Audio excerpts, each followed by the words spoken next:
বিসমিল্লাহির রহমানির রহিম।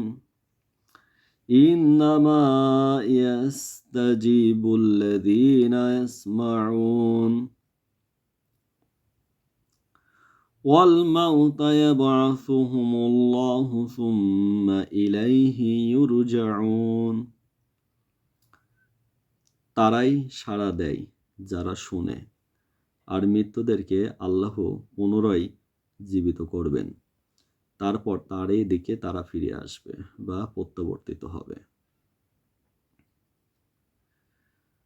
وقالوا لولا نزل عليه آية من ربهم قل إن الله قادر على أن ينزل آية ولكن أكثرهم لا يعلمون। আর তারা বলে, কেন তার উপর তার রবের পক্ষ থেকে কোনো নিদর্শন নাজিল করা হয়নি?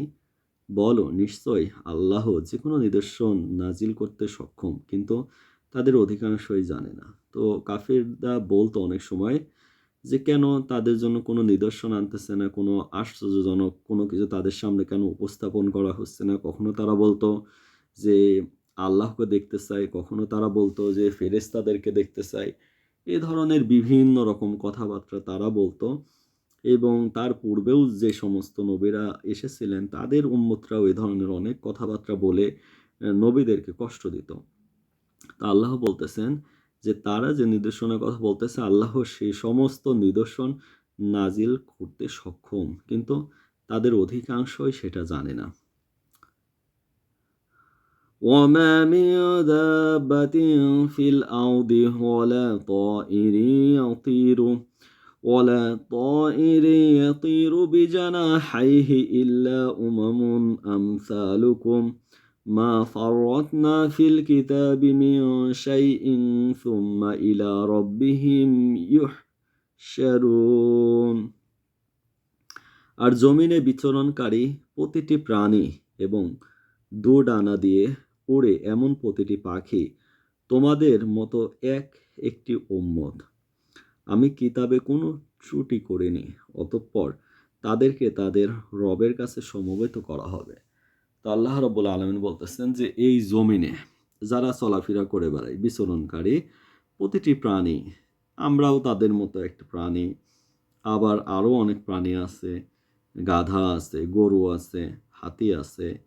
তো প্রতিটি প্রাণী এবং দোডানা দিয়ে উড়ে, এবং যারা উড়ে বেড়াচ্ছে, চিল বলেন, কাক বলেন বা এই ধরনের আরও অনেক পাখি, তো তোমাদের মতো এরাও হচ্ছে, আমরা দুনিয়াতে যারা আছি আমাদের মতো তাদেরকেও আল্লাহ এক একটা উম্মত বলতেছেন। এবং এরপরে আল্লাহ বলতেছেন যে এই কিতাবে আমি কোনো ত্রুটি করিনি। মানে এ আল কিতাব বা আল্লাহর বাণী এমন একটি কিতাব যাতে কোনো ধরনের কোনো ত্রুটি আল্লাহ রাব্বুল আলামিন করেননি। কোনো মানুষ যদি কোরআনের একটা আয়াত দিয়ে আর একটা আয়াতকে বলে যে এই আয়াতের সাথে এই আয়াতের মিল হচ্ছে না, অমুক হচ্ছে না, এই সমস্ত যত ধরনের কথা আছে, তো এই ধরনের কথা আমার মনে হয় যে আমাদের জেহান, আমাদের ব্রেনের মধ্যে না নেওয়াটাই সবচেয়ে ভালো হবে। কারণ আল্লাহ বলছেন যে এই কিতাবে আমি কোনো ত্রুটি করিনি। সেক্ষেত্রে তারা এই ধরন বানোয়াট কথাবার্তা বলবে, আমরা সেগুলো শোনার প্রয়োজন মনে করি না। এবং আল্লাহ বলতেছে অতঃপর তাদেরকে তাদের রবের কাছে সমবেত করা হবে। তাহলে এই যে কিতাবের ত্রুটির পরেই কিন্তু আল্লাহ আখিরাতের কথা বলতেছেন। কেন বলতেছেন? যে দেখেন, আখিরাতের যে জগৎটা, সেখান থেকে কেউ আমাদেরকে ফিরে এসে কোনো কিছু বলে নাই। তো আমরা বলতেছি কি যে আমরা নামাজ কালাম বা যা কিছুই করতেছি, এইটা নাস্তিকরা একটা কথা বলতেছে আমরা এখানে সময় নষ্ট করতেছি। তা আখিরাতের ব্যাপারটা হলো যে কেউ দেখে এসেছে, আমাদের নবী দেখে এসেছে, কিন্তু তারা বলতেছে যে না, এইটা কোনো কিছুই আমরা জানি না। তো আমরা শুধু একটি কথাই বলবো যে যেহেতু সেই জগৎ সম্পর্কে আমরা জানি না, তো আমরা মরে যাওয়ার পরে সেখানে গেলাম, গিয়ে দেখলাম যে আল্লাহ রাব্বুল আলামিন যা কিছু ওয়াদা করেছেন সব কিছুই সেখানে সত্য, সব কিছু সেখানে আছে, উপস্থিত আছে। এবং আমরা যদি নাফরমান হয়ে উপস্থিত হই তাহলে আমরা সেখানে গিয়ে কি ধরা খেলাম। আর যদি আমরা ঈমান নিয়ে সেখানে উপস্থিত হই তাহলে তা আল্লাহ রাব্বুল আলামিনের করুণায় আমরা মাফ পেয়ে গেলাম। কিন্তু যারা বলতেছে যে আমরা সময় নষ্ট করতেছি বা এই ধরনের আরো বানোয়াট কথাবার্তা, তো তারা সেখানে গিয়ে কি করবে? এটা না? তো আমাদের ১-২ ঘন্টা সময় সারাদিন ২৪ রাত কি ২৪ ঘন্টার মধ্যে যদি এরকম যায়, তো আমাদের কোনো ধরনের সমস্যা নাই।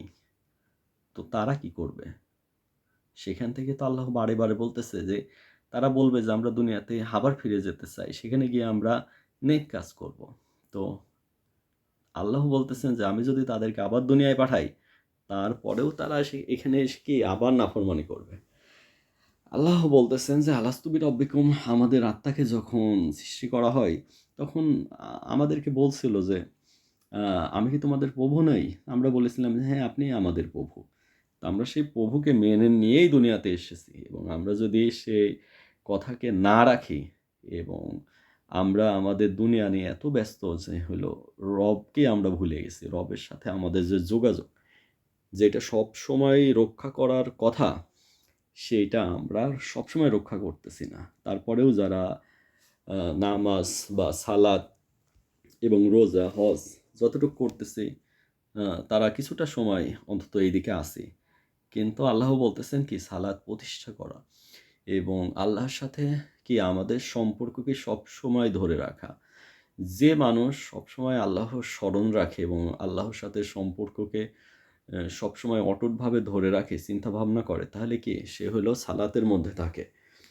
এবং যখন একটা মানুষ মানুষের পিছনে লেগে থাকে বা মানুষের ক্ষতি করে বা মানুষকে নিয়ে উপহাস করে, মানুষকে নিয়ে ব্যঙ্গ করে বা মানুষের ক্ষতি করার জন্য যে কোনো কাজ করে, তাহলে হলো কি সে সালাত থেকে বাহিরে বেরিয়ে গেল, সে হলো শয়তানের অনুসারী হলো।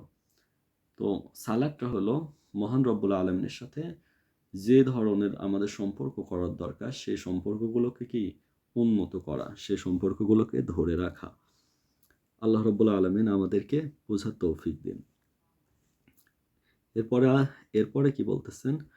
ওয়াল্লাযীনা কাযযাবু বিআয়াতিনা সুম্মু ওয়া বুকমুন ফিয যুলুমাত মান ইয়াশাইল্লাহু ইউদ্লিল ওয়া মান ইয়াশা ইয়াজআলহু আলা সিরাতিম মুস্তাকিম। আর যারা আমার আয়াতসমূহকে অস্বীকার করেছে তারা বোবা ও বধির অন্ধকারে রয়েছে। আল্লাহ যাকে চান তাকে পথভ্রষ্ট করেন আর যাকে চান তাকে সরল পথে অটল রাখেন। তো দেখেন, তার কথাই হলো মহান রব্বুল আলমিনের কথাই হলো তার আয়াত। এই আয়াত যে বাণীগুলো তিনি পাঠাইছেন তার আদেশ, তার আয়াতগুলো মানে কি তার আদেশ। তো এই আদেশের ব্যাপারে তিনি বারে বারে আমাদেরকে সতর্ক করতেছেন। তিনি কি বলছেন যে যারা তার আয়াতকে অস্বীকার করেছে তারা বোবা ও বধির। তাদেরকে বলতেছে বোবা, মানে সে মানুষকে যদি আপনি দেখেন যে সে কথা বলতেছে, তার মানেও এই আয়াত অস্বীকার করার কারণে সে হচ্ছে বোবা আল্লাহর কাছে, এবং বধির, সে হচ্ছে কোনো কানে শুনে না, এবং তাকে বলা হচ্ছে যে সে অন্ধকারে রয়েছে। আর আল্লাহ যাকে চান তাকে পথভ্রষ্ট করেন। এখন বলতে পারেন যে তাহলে আল্লাহ তো নিজেই চাইতেছেন যে তারা পথভ্রষ্ট হোক, তাহলে তিনিই পথভ্রষ্ট করে রেখেছেন। এখান থেকে আরেকটা কথা হলো যে ওই সমস্ত মানুষগুলোকে আল্লাহ যে বিবেক দিয়েছেন, যে আকল দিয়েছেন, যে জ্ঞান দিয়েছেন, সেইগুলো দিয়ে তারা হইল কি এই আয়াতসমূহকে নিয়ে চিন্তা ভাবনা করবে, গবেষণা করবে। করে যদি সে না বোঝে তাহলে তো সে পথভ্রষ্ট হবেই বা আল্লাহ তাকে পথভ্রষ্ট রাখবেই। এবং সে যদি এই আয়াতগুলো নিয়ে চিন্তা ভাবনা করে, গবেষণা করে এবং যদি হেদায়েতের পথে ফিরে আসে, তাহলে আল্লাহ তাকে অবশ্যই হেদায়েত দান করবেন। এবং আল্লাহ বলতেছেন আল্লাহ যাকে চান তাকে সরল পথে অটল রাখেন। قُلْ أَرَأَيْتُمْ إِنْ أَتَاكُمْ عَذَابُ اللَّهِ أَوْ أَتَاكُمُ السَّاعَةُ أَغَيْرَ اللَّهِ تَدْعُونَ إِن كُنتُمْ صَادِقِينَ। বলো, তোমরা কি বিবেচনা করো, যদি তোমাদের কাছে আল্লাহর আযাব এসে যায় অথবা কিয়ামত আগমন করে, তবে কি তোমরা আল্লাহ ছাড়া অন্য কাউকে ডাকবে যদি তোমরা সত্যবাদী হও? তো এখানে দেখেন মহান রব্বুল আলামিন কত একটা কঠিন কথা বললেন যে তোমরা বিবেচনা করো, যে তোমাদের কাছে যদি কোনো আযাব এসে যায়।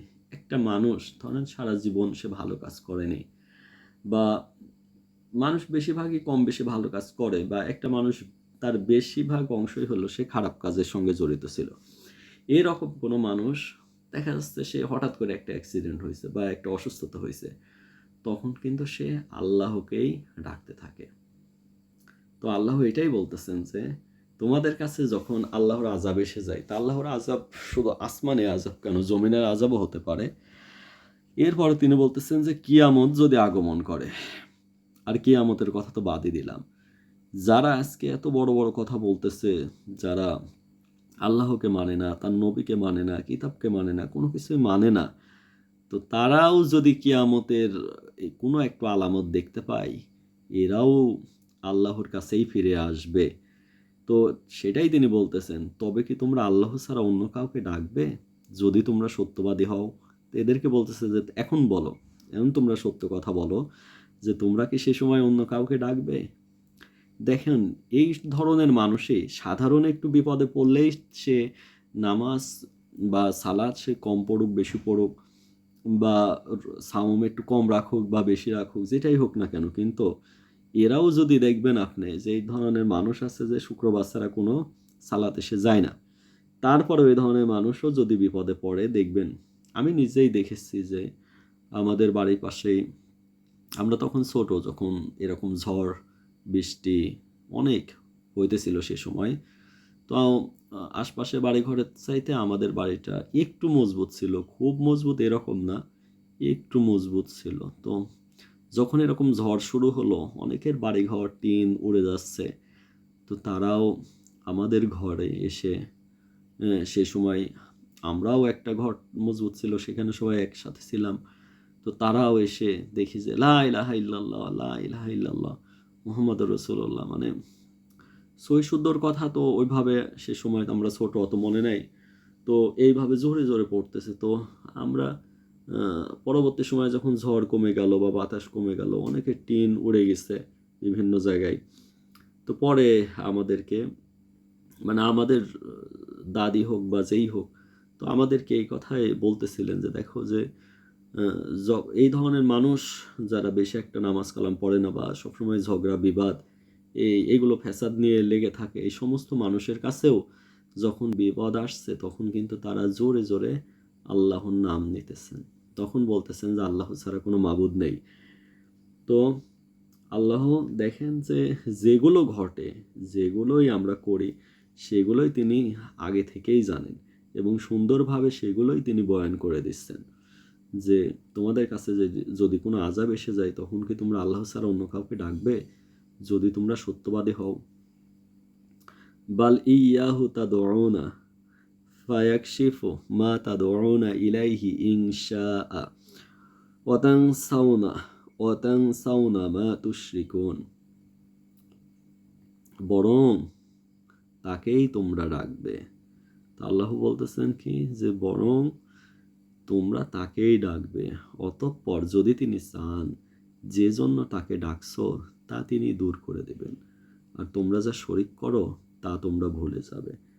তো দেখেন কত সুন্দর একটা কথা, যে এই রকম পরিস্থিতিতে মানুষ যখন আল্লাহকে ডাকে, তখনও কিন্তু আল্লাহ তার বান্দার প্রতি দয়া করবেন বা করেন। নিজের থেকেই অনেক অভিজ্ঞতা আপনারা চিন্তা করে দেখবেন, অনেক সময় শুয়ে থেকে ভেবে দেখবেন যে আপনি বিপদে পড়েছেন, আসমানের দিকে তাকিয়ে বা বিছানায় শুয়ে থেকে আল্লাহর কাছে দোয়া করেছেন, ফরিয়াদ করছেন, তিনি সে দোয়াটাকেই কবুল করে নিয়েছেন। তো এটা তো একটা সাধারণ বিষয়, যে মানুষ যখন বিপদে পড়বে তখন সে তার প্রভুকে যদি ডাকে, তো কি তখন তাকে আল্লাহ রাব্বুল আলামিন সে বিপদ দূর করে দেন। আর তিনি বলতেছেন যে তোমরা যাদেরকে তোমরা শরিক করো, যে সমস্ত মানুষের কাছে মানুষ কি করে, দৌড়াদৌড়ি করে, যাদের একটু ক্ষমতা বেশি দুনিয়াতে, যাদের একটু চলাফেরা ভালো মানুষ, তাদের কাছে গিয়ে কি তোষামোদি করে বা চাটুকারিতা করে, বা হইল সেখানে গিয়ে তারা নিজেদের ফায়দা নেওয়ার সুযোগ খোঁজে। তো সেই সমস্ত জায়গাতেও যদি মানুষ ফেল মারে, যখন আর পারতেছে না সে, তারাও পারতেছে না, তখন কিন্তু সে রবের কাছে ঠিকই চলে আসে, তখন আর কাউকে দিয়ে কিছু হচ্ছে না। তো তখন আল্লাহ বলতেছেন যে তোমরা তাদেরকে ভুলে যাবে এবং আমার কাছেই ফিরে আসবে। ওয়ালাকাদ আরসালনা ইলা উমামিন মিন ক্বাবলিকা ফাআখাযনাহুম বিল বাসাই ওয়াদ-দাররাই লাআল্লাহুম ইয়াতাদাররুন। আর আমি তোমাদের পূর্বেকার জাতিসমূহের কাছে বহু রাসূল পাঠিয়েছি। আমি তাদের প্রতি ক্ষুধা, দারিদ্রতা ও রোগ ব্যাধি চাপিয়ে দিয়েছি, যেন তারা নম্রতা প্রকাশ করে আর আমার সামনে নতি স্বীকার করে। এই আয়াতটা দেখেন আরো কত গভীর। যে আল্লাহ নবীকে তিনি বলতেছেন যে আমি তোমার পূর্বেকার জাতিসমূহের কাছে, যারা পূর্বের জাতি বা কওম ছিল তাদের কাছেও আল্লাহ রাসূল পাঠিয়েছেন এবং তাদের প্রতি ক্ষুধা চাপিয়ে দিয়েছেন। দুনিয়াতে যারা ক্ষুধার কষ্ট করেছে এদের কাছে আপনি জিজ্ঞেস করবেন যে ক্ষুধার কষ্টটা কতটুকু গভীর হতে পারে, কতটুকু কষ্টদায়ক হতে পারে, কতটুকু তীব্র হতে পারে। তো নবীদেরকে দিয়েছেন কি এই ক্ষুধা। এই ক্ষুধার জন্য মানুষ ভিক্ষা করে, এই ক্ষুধার জন্য মানুষ কি করতেছে দেখেন আপনি যে আত্মহত্যা করতেছে। সে জানে যে এই আত্মহত্যাটা অনেক বড় পাপ, তারপরেও ক্ষুধার জ্বালা সইতে না পেরে কি সে সেটা করতেছে। সে কখনো তার স্ত্রীকে বিক্রি করে দিচ্ছে, কখনো সন্তানকে বিক্রি করে দিচ্ছে এই ক্ষুধার জন্য। দারিদ্রতা যদি কোনো মানুষের থাকে তাহলে হয়তো বা কি সে একবেলা খাচ্ছে আর একবেলা খাইতে পারছে না, বা একবেলা সে ভালো খেলো বা একবেলা সে পাইতেছে না, এরকম তার জীবন একভাবে না একভাবে অতিবাহিত হচ্ছে। কিন্তু ক্ষুধা খুব কঠিন একটা জিনিস। এবং দেখেন দারিদ্রতার ব্যাপার কি, আমাদের মধ্যেই যদি কোনো মানুষ এরকম দরিদ্র থাকে তাহলে কি আমরা তাকে একটা ভালো জায়গায় নিয়ে আসতে চাই না। সে যদি হঠাৎ করে কারোর বাড়িতে উপস্থিত হয় তাহলে সে বাড়ির যদি একটু ভালো বাড়ি হয় তাহলে মোটামুটি তারা বিব্রত বোধ করে, তারা তার সাথে মিশতে চায় না, আন্তরিক হতে চায় না। যদি রক্তের সম্পর্ক হয় তাহলে সেই সম্পর্কগুলোকেও কখনো কখনো তারা গোটায় নেয়। তার যদি যখন একটা মানুষের ভালো একটু পর্যায় হয় তখন সে ভালো ভালো আত্মীয় স্বজন খুঁজে। কিভাবে খুঁজে? সে তার রক্তের কেউ না, তারপরেও সে চলাফেরাতে কি এখন সে সাহেব হয়েছে, এখন তার সাহেব বন্ধু না ছাড়া তার হয় না। এই জন্য সে তার বাড়িতে বিভিন্ন ধরনের অনুষ্ঠান বা যেটাই হোক না কেন সে সেই ধরনের মানুষকেই কিন্তু কি সে ডেকে নিয়ে আসে সে নিজের মতো নিজে মেহমানদারি করে। কিন্তু একটা দরিদ্র মানুষকে সহজে সে আসতে দেয় না বা দিতে চায় না, বা তারা উপস্থিত হলেও তাদের সাধারণভাবে বিদায় করে দেয়। কিন্তু মানে দারিদ্র্যর ব্যাপারটা, আর যিনি দরিদ্র, যে মানুষটা গরিব, তার দেখেন সে যদি 200, 400, 500 টাকা ইনকাম করে তার সংসারে, সে গরিব কেন? কারণ তার পুরো টাকাটাই সংসারের পিছনে খরচ হয়ে যায়। তার যদি এরকম 2টা অথবা 3টা ছেলে মেয়ে থাকে তাদেরকে তার খেতে দিতে হয়, এবং যদি তাদের এরকম ভাই বোন থাকে তাদেরকে দেখতে হয়, এবং যদি তাদের বৃদ্ধ বাবা মা থাকে তাদেরকে দেখতে হয়। তাহলে একটা দরিদ্র মানুষ সে যদি 500 টাকা ইনকাম করে সারাদিন শেষে, সে আসার পরে দেখা যাচ্ছে যে সবই খরচ হয়ে গেল, উল্টা আরও তার ঋণ ধার করে চলতে হচ্ছে এবং বাচ্চাদের পড়াশোনা আছে। তো এই মানুষটা দরিদ্র মানে এত একটাই কঠিন জিনিস যে এই সে কিন্তু ভিক্ষুক না, সে ইনকাম করতেছেন, তারপরে সে সব টাকাগুলো খরচ করে ফেলতেছেন, কিন্তু তার কিছুই থাকতেছে না। এরপরে আবার আরেকটা জিনিস কি, যে আল্লাহ বলতেছেন তারপরে কি, প্রথমে দিলে এই নবী রাসূলদের কি করেছেন, প্রথমে দিয়েছেন ক্ষুধা, কঠিন কষ্টের মধ্যে কি অন্যতম হলো ক্ষুধা। এরপরে আবার চাপাই দিয়েছেন কি দরিদ্রতা, মানে সে হলো তাকে গরিব বানাই দিয়েছেন। এরপরে দেখেন আরো কঠিন জিনিস চাপাই দিচ্ছেন কি, এটা হলো রোগ ব্যাধি। একটা মানুষের ক্ষুধা থাকুক, তারপরে একটা মানুষ গরিব হতে পারুক, গরিব, আল্লাহ তাকে গরিব বানাইছে কিন্তু সে তো সুস্থ আছে, ক্ষুধা আছে, হয়তোবা একবেলা ক্ষুধা আছে কিন্তু সে এক জায়গায় গিয়ে হয়তোবা একবেলা সে খালো, সে একটু ভালো ফিল করলো। এরপরে আল্লাহ চাপাই দিতেছেন রোগ ব্যাধি। তো দেখেন যে আপনার কাছে অনেক টাকা আছে, ধরলাম যে আপনার কাছে 100 কোটি টাকা আছে, এখন আল্লাহ আপনাকে দিচ্ছেন কি মাথা ব্যথা। দেখবেন একদিন মাথা ব্যথা, ২ দিন মাথা ব্যথা, ৩ দিনের দিন অনেক তীব্র মাথা ব্যথা। আপনার মনে হবে যে আপনার ৫০ কোটি টাকা এই ৩ দিনের ব্যথার মধ্যে চলে যায়। তারপরেও আমার মাথা ব্যথা যেন কমে যায়। লাস্টে যদি অতিরিক্ত মাথা ব্যথা হয়, যদি ১০ দিন যায় তাহলে আপনি বলবেন যে আমার কিছুই দরকার নাই। শুধু মাথা ব্যথার কথা বললাম, অন্য বড় কোনো রোগের কথা বললাম না। যেরকম কিডনি ড্যামেজ হতে পারে বা হার্ট ফেইলিউর হতে পারে বা ব্রেনের কোনো টিউমার হইতে পারে বা এই ধরনের আনুষঙ্গিক আরও অনেক বড় ধরনের রোগ যেগুলো হয় মানুষের। তো কি যদি এই ধরনের রোগ ব্যাধি হয়, তো সাধারণ একটা মাথা ব্যথার কথাই বলতেছি, যে জ্বর হলেই আমরা একটু চোখে দেখতে পারি না বা আমরা একবারে তীব্র কাতর হয়ে পড়ে থাকি। তো তখন আমরা বলি যে আমাদের সম্পদ চলে যাক কিন্তু আমরা যেন সুস্থ থাকি। তো নবীদেরকে আল্লাহ রব্বুল আলামিন এই রোগ ব্যাধিও চাপিয়ে দিয়েছে। কেন চাপাই দিছে দেখেন, আল্লাহ কারণটাও বলে দিচ্ছে, যে হলো যে তারা যেন আমার সামনে কি নম্রতা প্রকাশ করে এবং আমার সামনে যেন নতি স্বীকার করে।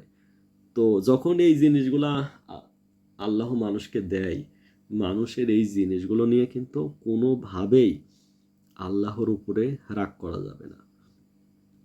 রাগ করা যাবে না, আশাহত হওয়া যাবে না। মানে কেন এইগুলো আল্লাহ দিচ্ছেন? যাতে ওই বান্দাটা আল্লাহকে ডাকে। যখন আপনি অসুস্থ হন, তখন কিন্তু শুয়ে থেকে আপনি কিছু না পারেন, তাও কিন্তু আল্লাহ করেন। কিছু পারতেছেন না, নামাজ পড়তে পারতেছেন না, রোজা রাখতে পারতেছেন না, বা আপনার উমরা করতে যাওয়ার কথা ছিল, হজে যাওয়ার কথা ছিল, আপনি সেখানে যেতে পারতেছেন না। কিন্তু আপনি শুয়ে আমার নিজের কথা বলতেছি, যখন আমি অসুস্থ হই তখন কিন্তু শুয়ে রব্বিগফিরলি, হে আল্লাহ আমাকে মাফ করো, এবং লা ইলাহা ইল্লা আনতা সুবহানাকা ইন্নী কুনতু মিনাজ জালিমিন, যে সূরা ইউনূস, যেটা মারিত্তু ফাহুয়া ইয়াশফিন, যে ধরনের দোয়াগুলো আছে যেগুলো দিয়ে নবীরা সুস্থ হয়েছেন বা বিপদ থেকে মুক্ত পাইছেন, এই ধরনের দোয়াগুলো কিন্তু কি আমরা পড়তে থাকি। এবং ১ দিন, ২ দিন, ৩ দিন আল্লাহ রাব্বুল আলামিন এই বিপদ থেকে তার বান্দাকে উদ্ধার করেন। এই কিছুদিন আগেই এক ধরনের উম বিপদের মধ্যে পড়লাম। সেটা অফিস পলিটিক্সও বলতে পারেন। তো যাই হোক। তো আল্লাহ রাব্বুল আলামিনকে বললাম যে, হে আল্লাহ, হ্যাঁ, এর আগেও বিপদে পড়েছি। আপনার কাছে সাহায্য চাইছি। আপনি আমাকে ফিরাননি। আমি আশা করি আপনি আমাকে ফিরাবেন না। আপনি আমাকে এই বিপদ থেকে মুক্ত করবেন। তো আমি আমার মতো দোয়াগুলো পড়ছি এবং কখনো মোনাজাতে পড়ছি, কখনো শুয়ে থেকে পড়ছি। আল্লাহ সেই বিপদ থেকে উদ্ধার করে দিয়েছেন। এরকম অনেকবার আপনারা শুনলে অবাক হবেন যে আমি যখন অনেক ছোট, যখন আমার পকেটে ৳২ আছে কিনা আমার সন্দেহ হয়। আমার মনে হয় না যে সেই সময় আমার ৳২ ছিল কাছে।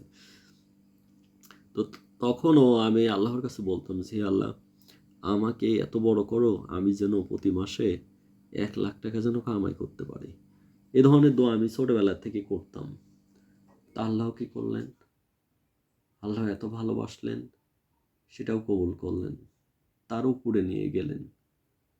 তো দোয়া আপনি প্রাণ থেকে করেন তার কাছে এবং আপনি বৈধভাবে আপনি চেষ্টা করেন, আ তাহলে অবশ্যই আল্লাহ আপনাকে কি সেটা দান করবেন। অবশ্যই দান করবেন। এখন যদি বলেন যে ভাই আমি যদি ১০০ কোটি টাকা চাই, তার কাছে কোনো কিছুর কমতি নাই। আপনি যেভাবে তাকে রাজি করায় নিতে পারেন। আপনাকে ১০০ কোটি কেন? সে ৫০০ কোটি টাকা দিলেও তার খাজানার থেকে কিছুই কমবে না। তো এটাই হচ্ছে বড় কথা, যে আপনি তাকে রাজি করায় নিতে পারলে কোনো অসুবিধা নেই। আপনি এমন একটা আইডিয়া আপনি ডেভেলপ করছেন যেটা বাংলাদেশে বা বিশ্বে নাই। আপনার মাথায় সেটা আসছে। আপনার ২-১ টা ফ্রেন্ড যারা একটু ভালো ডেভেলপার বা ভালো কিছু বোঝে, একটা কিছু আবিষ্কার হয়ে গেছে।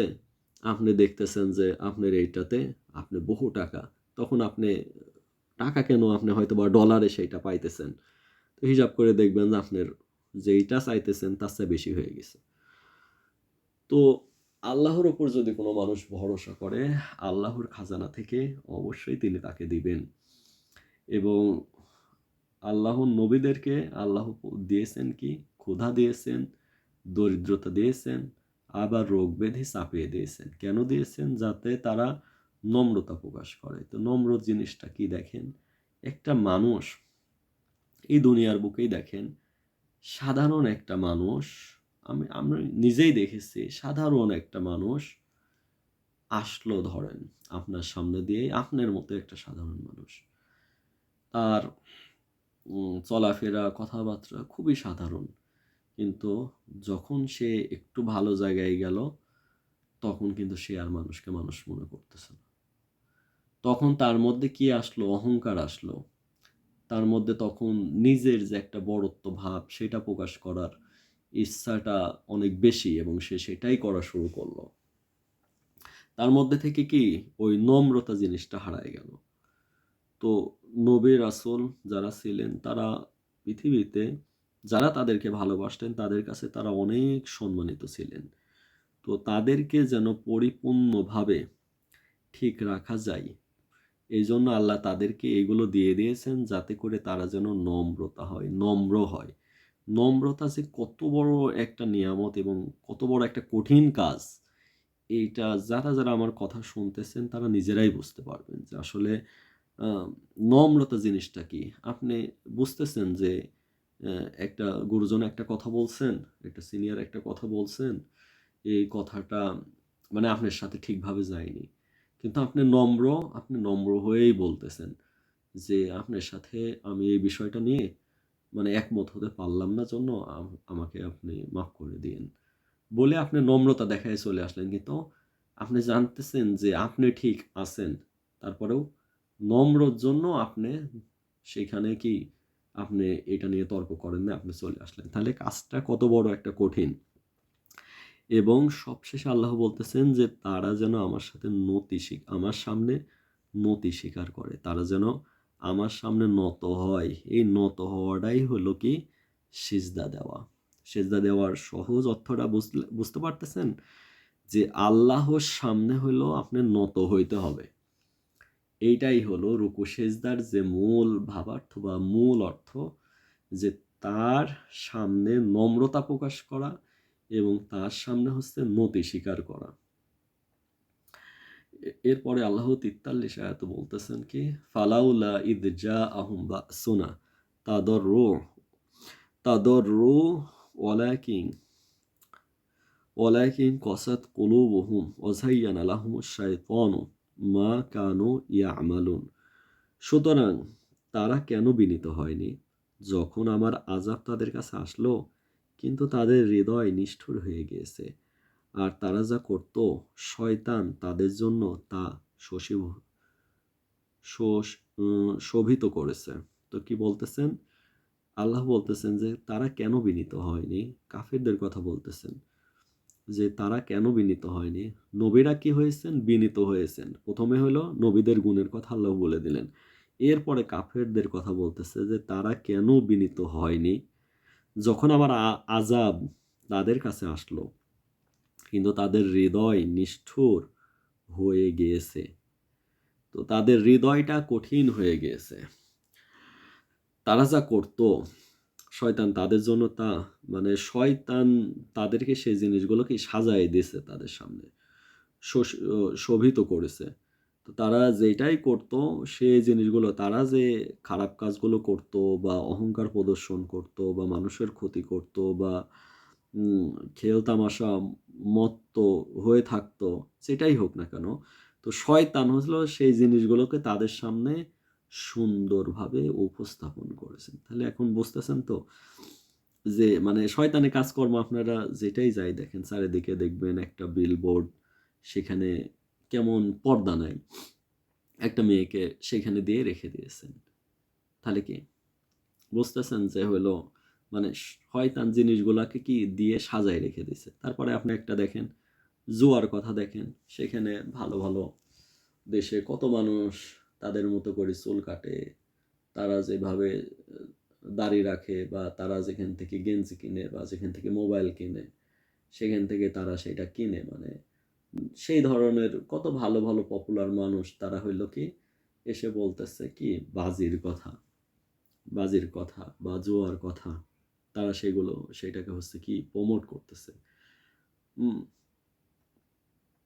তারপরে আপনি দেখেন, আপনি মানে অশ্লীল ধরনের যে জিনিসগুলোই দেখেন আপনি বড়, বড় শহরগুলোর দিকে তাকান, সেখানে চারিদিকে তাকান মানে একটা রঙ্গমঞ্চ মানে কি একটা অবস্থা সেখানে বিরাজ করতেছেন আপনি সেখানে তাকালেই সেটা বুঝতে পারবেন।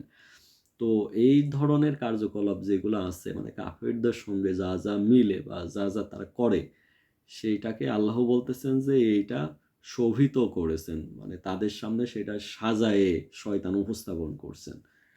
তো সাজায় যখন উপস্থাপন করবে তখন তো অবশ্যই সেই জিনিসটা তাদের কাছে অতিরিক্ত ভালো লাগবে। এটাই তো বিষয়। যারা হলো আল্লাহর প্রতি ঈমান নাই তাদের কথা বলতেছি। অতঃপর তাদেরকে যে উপদেশ দেয়া হয়েছিল তারা যখন তা ভুলে গেল, আমি তাদের উপর সবকিছুর দরজা খুলে দিলাম। অবশেষে যখন তাদেরকে যা প্রদান করা হয়েছিল তার কারণে তারা উৎফুল্ল হলো। আমি হঠাৎ তাদেরকে পাকড়াও করলাম। ফলে তখন তারা হতাশ হয়ে গেল। তো এরা যাদেরকে আল্লাহ সময় দিয়েছিলেন, অনেক সময় দিয়েছিলেন, সময় পেয়েছিলেন। তো এই ধরনের মানুষকে কি আল্লাহ বলতেছেন যে হঠাৎ করে পাকড়াও করবেন। তা আমরাও মনে করতেছি কি আমরা খুবই ভালো আছি। পৃথিবীও হয়তোবা আরো ১০০, ১৫০, ২০০ বছর টিকে থাকবে। কোনোই অসুবিধা নাই, কোনো কিছুই নাই। কিন্তু দেখা যাচ্ছে কি আল্লাহ এইভাবে হঠাৎ করেই পাকড়াও করে ফেলবে। আর যারা এই ধরনের কাফির যারা আল্লাহর প্রতি ঈমান রাখে না বা তার কিতাবের প্রতি ঈমান রাখে না, তখন কি তারা যখন আযাব দেখবে তখন তারা হতাশ হবে। তো অনেক কথা বললাম ভাই, অনেক কথা ভুল হতে পারে। আমার জ্ঞান থেকে আমি বলেছি। তো আমার অনেক কথা আপনাদের খারাপ লাগতে পারে। তো আপনারা ক্ষমা সুন্দর দৃষ্টিতে দেখবেন এবং আমার এই চ্যানেলটা হচ্ছে অ্যালোন টাইম। এটাকে সাবস্ক্রাইব করবেন। আশা করি আমি আমার যতটুকু জ্ঞান আছে আমি আল কোরআন থেকে আপনাদের বোঝানোর চেষ্টা করব বা কোরআনের যে বাণী সেটাই আপনাদের শোনানোর চেষ্টা করব। আমি আপনাদের থেকে কোনো কিছুই চাই না এবং আমি চাইও না যে আমার চ্যানেল থেকে কোনো ইনকাম হোক। আমি চাই যে শুধুমাত্র আমার যে কথাগুলো আমি জানি বা আল্লাহ আমাকে যে যতটুকু জ্ঞান দিয়েছেন এবং কোরআনের যে বাণী সেটা যেন আমি মানুষের কাছে প্রচার করতে পারি। মানুষ যেন সেটা শোনে, মানুষ যেন সেটা বোঝার চেষ্টা করে। মানুষ এই কোরআন নিয়ে কত ব্যবসা চলতেছে। আগে টাকা দিতে হবে। আম ৳৫০,০০০ বায়না করলে আগে ৳২৫,০০০ দিতে হবে। আবার বিভিন্নভাবে মানে চারিদিকে কত ধরনের এটাকে আবার জায়েজ করার জন্য কত ধরনের ফতোয়া বের হইছে। কত কিছু দিয়ে এটাকে জায়েজ করা হচ্ছে যাতে করে মানে এই টাকাগুলো তারা নিতে পারে। কিন্তু আল্লাহ বলতেছেন যে হলো তোমরা তাদের অনুসরণ করো যারা তোমাদের কাছে কি কোনো বিনিময় চায় না। অথচ তারা হলো সুপথপ্রাপ্ত। তে এই কথাটা কেউ দেখা যাচ্ছে যে কিভাবে এই কথাটাকে ঘুরায় পেঁচায় অন্যদিকে নেওয়া যায়।